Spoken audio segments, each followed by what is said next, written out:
It's time for our pit stop. Here, we take a brief rest. It's a time to refuel, recharge, and explore shorter topics that are meaningful and helpful to us RVers. Welcome to RV Out West. I'm your host, Brooks. On June 27th, our friends over at RV Miles made a video on their YouTube channel called, "Is It Time to Redefine Camping?" And it got me thinking. Like many of you, I have also seen in those Facebook groups the disparaging comments about how RVing is not camping. Hell, I've even joked a lot on this show and on social media that I have questioned, is it even camping unless I can bring my countertop ice machine? Which to some degree further plays into the subcategories of these stereotypes. I've been on a few dispersed camping Facebook groups looking for places to potentially boondock and saw the comments about people bringing tech and asking about connectivity in the woods. There was a lot of bashing going on about how you need to disconnect and be in nature, blah, blah, blah. So these types of comments exist even outside of the RV world. Look, I've backpacked in the Sierras, I've backpacked in the North Cascades, and even up to Kolchak Lake near the Enchantments. I've slept in a tent on a beach off the Pacific Ocean in Costa Rica. There have been numerous car camping trips both before and after our children were born. And then we made the switch to RVing. For me, it seems like a natural evolution of my camping experiences. But everyone has a different idea of what camping is. According to Jason Epperson, he believes the essence of camping, to some, lies in the intention to connect with nature and temporarily step away from daily life. I would agree with him. And those who say primitive camping, backpacking, hammock camping, car camping, glamping, and RVers, that we should really all surround ourselves and not disparage one over their choices or methods for spending a night in nature. To me, it is more important that people learn to camp and learn to RV if that is something that they are interested in. I'd like to pause here and hear a word from our friends over at Camper Alerts. It's summertime and the great outdoors are calling, but did you forget to book a campsite 9 months ago? Well, don't worry.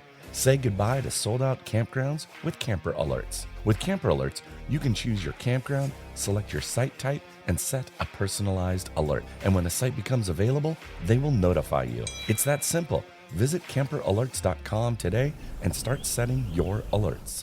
While I realize I am speaking more to a fellow group of RVers, this means that in the campground, we should offer some help to the noobs who may be struggling a bit to bring in an awning or when they're backing into a spot. Instead of hoisting our glass of bourbon and laughing at them, we should instead, at the very least, go offer to be an extra set of eyes for them. Answer any questions they may have. We were all noobs at some point, and to be quite honest, I'm still learning. I agree with Jason that we should broaden our community and encourage others to give camping a try. It will enrich all of our lives, but also to advocate for our public lands and our campgrounds, which both are highly needed. While camping may mean something different to someone else, I believe that it does provide a balance to all those who enjoy this form of recreation. There is something about being in the stillness of nature, and for some, that simply may mean just being outside their rig with full hookups, and that's okay. It doesn't need to be this hardcore, you got to sleep on the ground miles from anywhere to be defined. You could also flip this script, and to tent campers, eventually your trip needs to end because you need to return back to your normal life. Well, what if someone had a hotspot or a Starlink and could stay out longer because they had technology and connectivity to get their jobs done remotely, while then also allowing them to enjoy the natural world that surrounds them? They would just get to be camping longer. Or is that bad because they had tech with them? See, it just doesn't make sense, and we really shouldn't be casting judgment.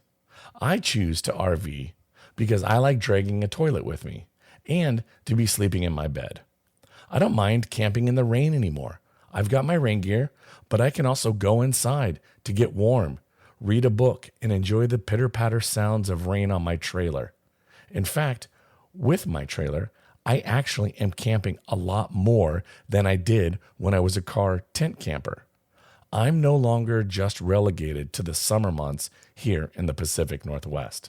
Let's come together, stop the silliness that divides us, and focus on building a strong community of like-minded folks who enjoy spending time in the great outdoors, admiring some of our greatest national treasures, building memories with our friends and family, and let's work to protect our public lands, both state and national parks, and local campgrounds, so that future generations can enjoy this thing we all love called camping. So, to the backpackers, the car campers, the van lifers, the glampers, the RVers, I hoist my glass and give you a toast and further encourage you to get out there and go see what's beyond the horizon. You can now shoot me a text, and those that have done so already, thank you. Just click on the link in the description right there in your podcast app with this episode. If you have a question about RVing, a topic you'd like me to cover, or if you just want to say hello, please shoot me a text. Thank you again for listening to RV Out West. I sincerely appreciate it. If you haven't already done so, will you kindly give RV Out West a follow on Facebook and Instagram and join in on the conversations? Next week, we won't have an episode, as I'm going to take a week off for some much-needed R&R. But your favorite Pacific Northwest RV podcast will be returning on Monday, August 26th, feeling refreshed and ready to be bringing you great PNW RV-related episodes. So until then, safe travels, and I hope you're having a wonderful summer filled with lots of RV adventures. Thanks so much for listening to RV Out West. Join us again next week. Please like and subscribe to our podcast on Apple Podcasts or wherever you choose to get your podcasts so you never miss an episode. I sure would appreciate it if you left a rating or a review of the show. Special thanks to Scott Holmes Music for providing us the intro song, We Are One.